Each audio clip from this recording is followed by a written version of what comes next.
Good morning and welcome to Morning Pulse, the pulse of Nigerian politics. I am Sharon Enemchuku, your host for the show. Joining me live in the studio today, I have with me Ms. Genevieve Okeke. Good morning. Good How are you morning. doing? I'm fine. And How are you? how are you preparing for the I weekend? can't wait for it to start. All right, we're going straight into the stories for this morning. In Zamfara State, politics has taken a sharp turn. The APC and PDP are trading accusations over the arrest of opposition members. One party insists the arrests are based on the rule of law. The other says it is a clear case of intimidation and abuse of state power. Now, for many Nigerians, this feels familiar. Political rivalry playing out through security agencies, with ordinary citizens left to wonder whether justice is truly blind or politically guided. At the same time, a different kind of controversy is unfolding at the national level. A Sharia council has called for the removal of the INEC chairman, a move that has been firmly rejected by Kanu and other bodies. What started as criticism of electoral leadership has now grown into a wider debate about religion, constitutional authority, and the independence of Nigeria's electoral body. The concern is no longer just about INEC's performance, but about how far religious and political pressure can go in a secular democracy. Now, from politics and religion, the spotlight shifts to the judiciary. A group has come out strongly against activist Omoyele Sowore over leaked court footage circulating online. Supporters argue the footage promotes transparency. Critics say it undermines the dignity of the court and could amount to contempt. The bigger question here is balance, how Nigerians can demand openness in the justice system without weakening the very institution meant to protect the rule of law. And I would like us to start with the second story, actually, which is a group coming out to call for the impeachment of the latest INEC chairman, Joash Amopitan. Now, this is the Sharia Council, and they have come out to say that they've labeled some accusations against him and saying that they can't trust that he would conduct elections for Nigeria free and fair based off of some discrepancies that they mentioned. They also said that the Muslim community would not sort of adhere to whatever stems out or comes out of the elections conducted by Josh Amupitan, and in order to carry everybody along, including the Muslims, that they should look towards impeaching Josh Amupitan. It's sad that this country has gotten bad to this extent where the law and voting and anything that has to do with election is being taken for granted. I mean, Josh Amupitan was elected, right, Yeah. to be the chairman of ICANN. He was appointed. Exactly. And I'm sure that before going for appointment, they're supposed to scrutinize him and Yes. know if he's fit for the will hinder you from being, up to task or being able to take a position. So it's quite alarming. It's saddening that we are still living in tribalism. I'm not going to support a Muslim. Oh, I'm a Muslim, I'm not going to support a Christian. It is very sad that we're still living in such situation. It tells the world that Nigeria, that is the supposed African giant, cannot live together. Thing for me is the fact that they've come out to call for his impeachment, and the only election that we know he has conducted is the Anambra State election, and so far so good.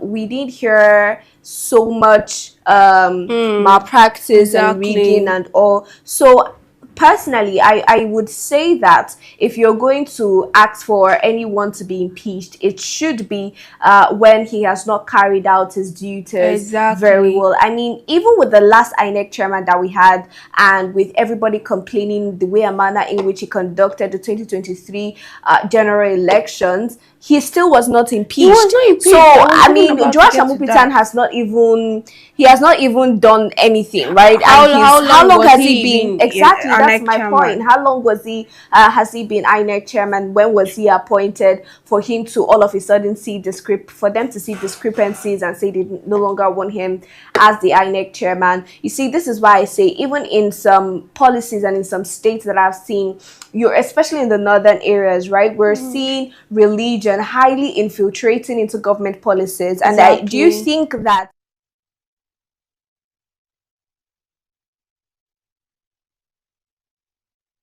politics in the same picture? No, it's not going to cause a good balance. I don't even think they should be in the same picture. I Mm, think they should, just like we have Khan yeah. and then we have the Sharia law.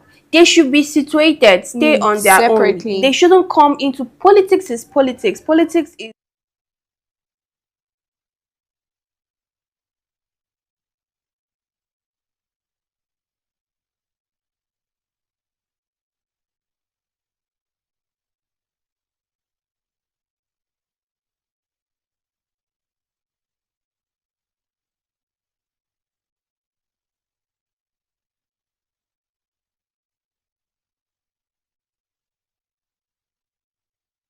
talk about that. Look, you look at so many foreign countries and countries that are very, very, very stabilized. They, Yeah. most of them have different religions. That some of them they have one religion, but it doesn't stop them. I've never heard, oh, okay, because we Mm, do Buddhism and I don't do Buddha. yeah. I've never heard such news before. Mm. They focus on the They law. The just law is the law. respect, There's they respect the respect. law. Exactly. It's mixed up. We're trying to infuse religion and we're trying to do that, and it's reflecting in the way we run things and in the way we do governance and all of that. So I personally would say, for this particular case, I don't think it's justifiable at Mm. all. I don't think it should hold water at all, because it's just too early to judge, it's just too early to say. And also I don't even appreciate the POV that they're coming from, the Exactly. Sharia council. If we allow this, sooner or later we're going to see them detecting what is going to be Exactly. law.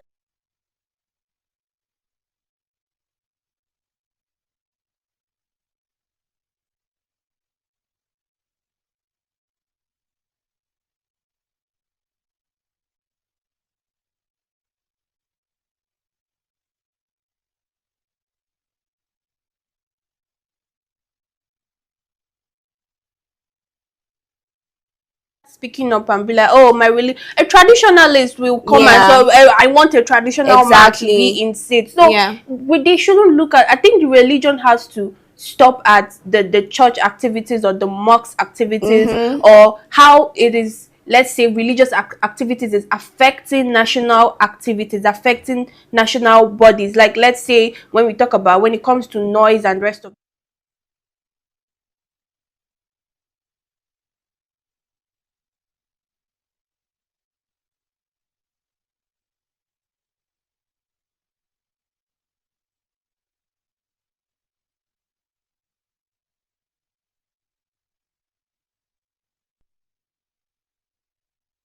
To the credibility of Nigeria's democratic process. Can you? And I just saw that and I thought that was the most ridiculous statement I've heard in a long while. Hmm. Out of everything that has posed a threat to our democracy in Nigeria, I don't think the appointment of Josh Amupitan is on that It's list at less all. of it. It is not on that list. When we talk about democracy and what has threatened our democracy, let's talk about the Muslim ticket. That is even right, because that's not even it, right? The Muslim ticket is just even maybe number 10. Is- Where if we are talking about things that have really threatened our democracy, right, is the fact that we have the executive infiltrating into the judiciary, Mm, trying to influence their decisions, the court exactly. decisions, and we do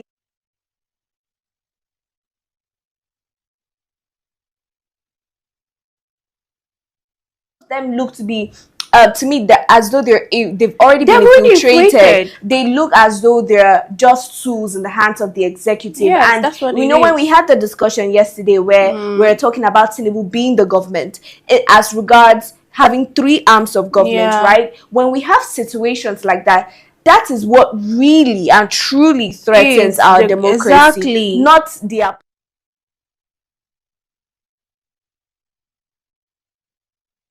priorities, and also the people on power, whatever power, whether religious power, rural power, they tend to always try to exploit for their personal gain. So at the end of the day, now the Sharia law is looking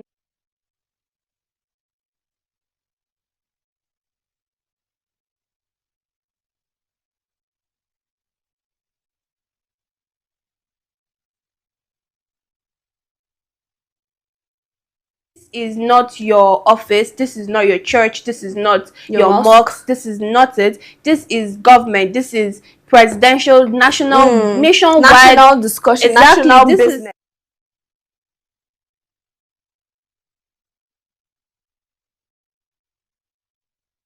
I've always been of the school of thought that a country that plays sentimental politics is not ready to go anywhere. We can't be playing sentimental politics trying to suit a particular region or whatnot. And I just think going forward, right, if we want to put things on track and, you know, let things run the way it's supposed to run, any position, especially sensitive positions, when we look at maybe, for instance, in security, right?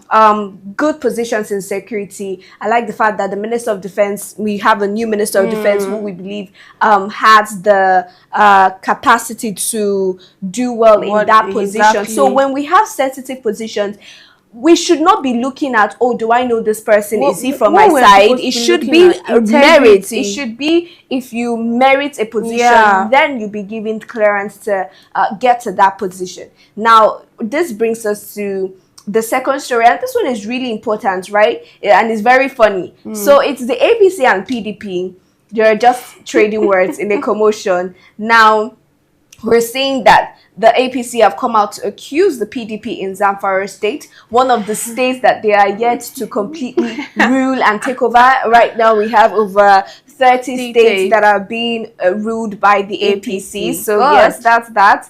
Now we're seeing in Zamfara state that they have come out to accuse the PDP, especially the Zamfara government in the PDP, of using their authority to molest and abuse their own. That's a very strong word. Yeah, and I really thought that was ironic because it is the APC. And for so long, even on the conversation over here, we've always been saying how the APC is the party that is always trying to molest others, or people. If you're not in the APC, you're automatically a criminal, you're automatically labeled a fraudulent politician or whatnot. So it's really ironic to see that the APC has come out now to accuse the PDP of doing what I'm going to call it dog eat dog. I mean, because you get what you deserve, you get what you dish out. I mean, they are good at doing this. So now someone is doing it to them, and they feel like, oh my, they are threatened. And you know how so it is because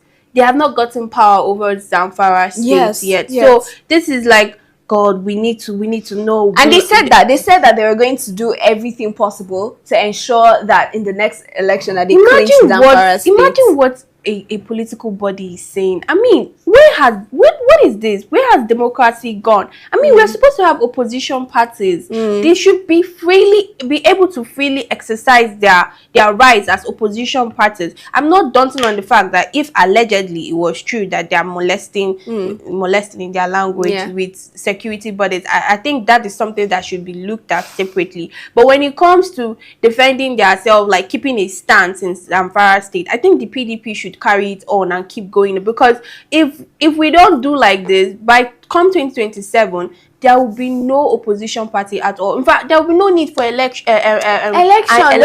No, because who's going to run against you? Look at, that's even part of the plans, because so to say, many people in APC are mostly Muslims. So maybe this is part of the plan, taking away the INEC chairman, then coming in to take away the whole state and no election. Oh my APC is the goodness. presidential this thing. It should just hand it over to Tinubu come 2027. I mean, what's the need for an election when you don't have a strong contender or a strong opposition? Now, right, what really sparked this particular story is that the APC came out to accuse the PDP of unlawfully arresting one of their members who is a social media influencer by name Bashir Gusau, popularly known as the Ambassador. Now, he said he was arrested on Wednesday and he was picked up by people who claimed they were the DSS, which is interesting because, you know, we've been having the discussions and we're saying how the DSS are now tools, the EFCC are tools in the hands of the executive. So, according to them,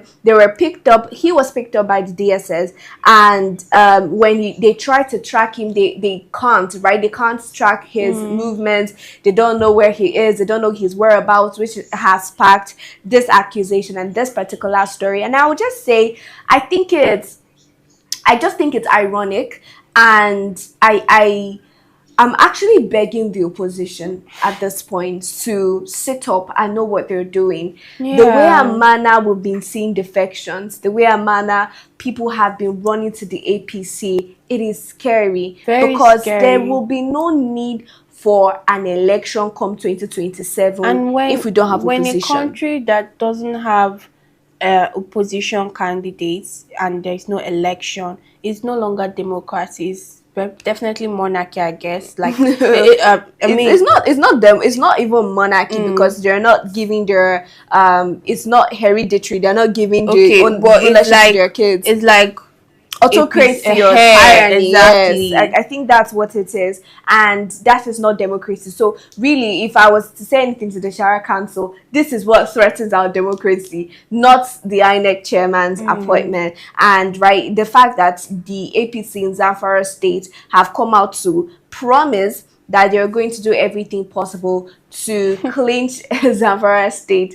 I think other opposition parties should. But do you even think that the PDP would still be able to hold on to Zamfara State in the next election? I think that, if I've said it before, if they properly plan themselves, because I feel like from now to 2027, there's still enough time to correct something that will bring you out to the limelight. But going about it like this, taking the APC, one of their members and all that, I don't think it's the right way to go about it. They need to step up their game, do the big things, not going to kidnap, going to take somebody and allegedly molest them. That is not what they should be looking at. They should be looking at keeping their self standing. You know, the big doors. Developing grassroots connections and especially merging with the people. Because one thing I've noticed about the candidates that are Muslim, maybe coming from APC or whatsoever party, they do have strong grounds with their Muslim people. They have strong grounds with their citizens, wherever. Like, if it's in Kaduna now, Kaduna governor, whoever that is coming out, they usually used to come out and grasp the people. Like, the people have their back, and that is the way P2B was able to shock everybody in 2023. So, please, opposition parties, merge with your people, merge with the place that you are, merge with them. If you are able to do that, the presidential candidate that is going to come out from the opposition, any opposition party, merge with them. Merge with them, like merge with form an alliance. Come out, form an alliance. You know, do the big things. Don't just do the big things. And then I really love that you mentioned alliances, because ahead of the 2027, we've really seen the APC fight towards forming an alliance with everybody that is anybody in politics. I'm telling you. Making that alliance with people who they know will give them that strong backing. So it's all about building your background and making sure you have people that are solid behind you, and which is something the opposition is failing woefully at, because they're fighting themselves. They're trying to pull each other That's down. a distraction. They're having one court case to the other, going to court on Monday, fighting on Tuesdays. And when you have such character and you're having this type of unnecessary back and forth, barely a year before the elections, I don't think you can stand a chance at a party that is united and doing everything possible to ensure that they have that. Even if they're not united, you see the thing about I would call it keeping up appearances, even though it's not true. We don't know what's going on in the APC. Yeah. Nobody really knows. You can't hear anything. They might be having disagreements. Exactly. They might, because even with the Wike situation, it's just with that Wike situation that I saw, okay, there are some factions in the APC that do not like this man. Yeah. There are some factions that want him in. But apart from that, aside that, we've really not heard unlike about PDP anything. that you call today, they are fighting everything to the public. And I don't think that is how you do politics in Nigeria. I really don't think that is the way to go. But we're moving to the last and final story for today. Talking about Suri for the first time this year, we're seeing that a Northern Ethnic Youth Group Assembly has come out to call for Suri to be further prosecuted, stating the fact that Suri released or leaked a video footage of the court proceedings revealing a DSS staff or DSS member.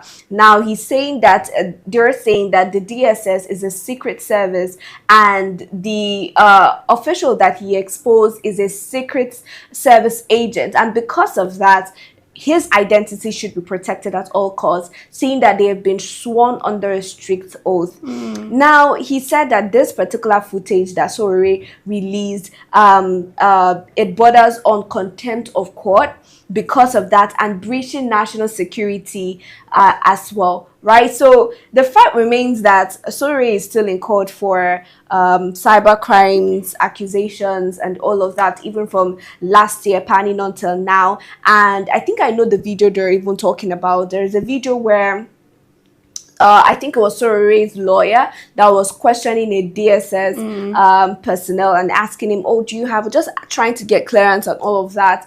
And that's the video that people saw.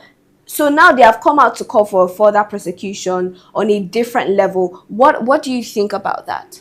Well, I think I would say if the DSS sworn an oath on national level that they are DSS secret service, I don't even think you're supposed to know the people that are working there.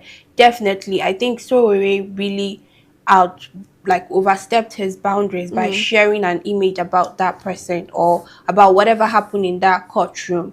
So if we are going to look at it on the DSS side, I think he has every right for his image to be protected. I think whatever happens should be inside the court and only inside the court, since he's dealing with something that is secret service in a way. Yeah, I get that, and I do understand that point of view. The fact that if they have been sworn to an oath, secret service, no problem, they should be protected at all costs.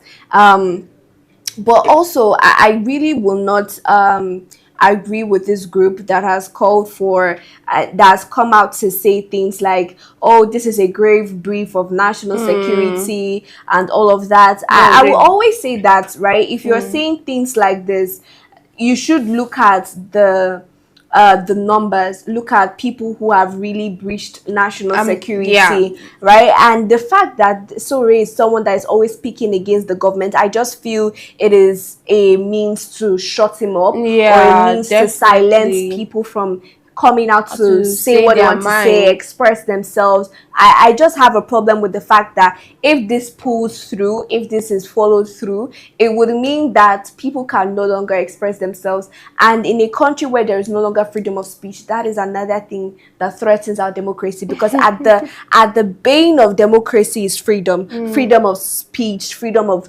life, and all of our human rights and all of that. So that is the bane for me, right? If we do not have freedom of speech, then we can as well be North Korea, or these countries that ban communication and they chop your head off if you say anything about the ruling party or the person in power. I just think we're heading towards that route. But do you agree or disagree? I think I would agree. That's why I said when you asked me this question, I just talked based on the fact of the DSS. But when it comes down to the in-person Sowore and everything, just like you said, they are really trying to infringe on his right, because they know that he is someone that he's ready for war, he's ready for anything. Like, he is ready to say his mind, be it even if you're going to take him to court 20 times, he is ready. So they're finding a way to shut it down completely. You know, at the end of the day, I think we said this yesterday, the government really,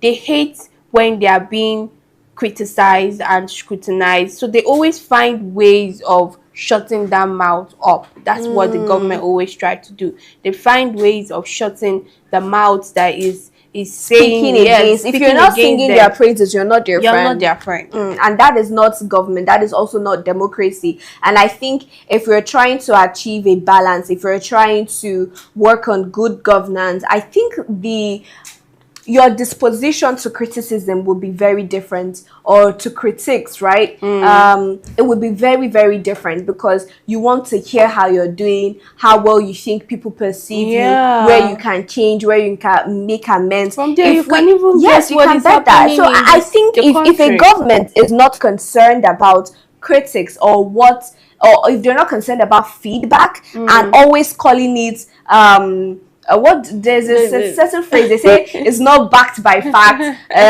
this is misinformation, or just blowing up the facts. They're always using things like that. If a government is always, if that is your reaction to critics, I don't think you want to do better. I don't think you want to learn. I don't think you want to grow on how to serve your people. I just think you're looking for an oh yes type of citizen. It's where everybody says yes, everybody loves you, right? In simple terms, you just call it tyranny, because in tyranny, people's word don't matter. It's what you say that matters. Even your officials that are under you, they don't have a say. It's what the king or whoever is in power, that's whatever he says goes. So that's what Nigeria is turning into. You're turning into a country where you speak, your police officer will stop you, and you're like, get out from the car. You're like, why are you? I want to. Next thing, they're slapping you. Do you know, I just remember something. You talked about police officers, and there's something that I've noticed. They're always, if you meet a police officer and you dare say,